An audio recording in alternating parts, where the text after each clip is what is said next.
అదేంటది అంటే ఏడుస్తా మరి ఇంకోటి పుల్పాటి లాగేసి వచ్చి ఇంకోటి ఏడుస్తా ఏడమంటారా సినిమా అట్లా కాదు. సినిమా ఎట్లా చూడాలి? పైసలు పెట్టి నువ్వు సినిమా చూస్తున్నావు అంటే డైరెక్టర్ ఎందుకు ఇస్తుండు? ఇన్ని పైసలు ప్రొడ్యూసర్ ఎందుకు పెడుతుండు? పిచ్చిలు వేసి పెడుతుండ్రా ప్రొడ్యూసర్ పైసలు? సూపర్ నచ్చిందన్న. అంతకుముందు ఆమెని ఆ సినిమాలో పాత సినిమా ఏదో ఉంది కదా, ఆ సినిమాలో ఆమెని కొంచెం చిన్న చూపు చూసి అంటే ఆ క్యారెక్టర్ వేసిందని చిన్న చూపు చూపించి ఈ సినిమాలో ఆమె ఉన్నది ఒక 40 minutes 30 minutes ఉంటుంది అంతే. ఆ 30 minutes ఉన్న దాంట్లో కూడా చాలా మంచిగా నచ్చింది. నేను చెప్తున్నా కదన్నా, దండం పెట్టొచ్చు అన్న సినిమాకి.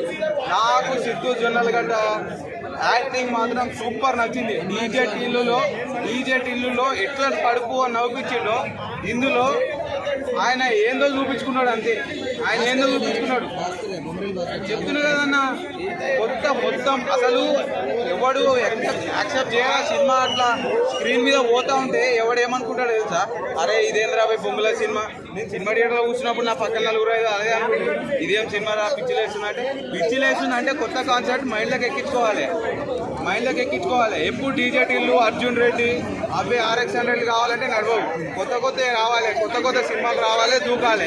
ఇంటికి వచ్చి సినిమా సరే ఇంకోటి కూడా చెప్తా, సినిమా అంతా తీసిపోయినాక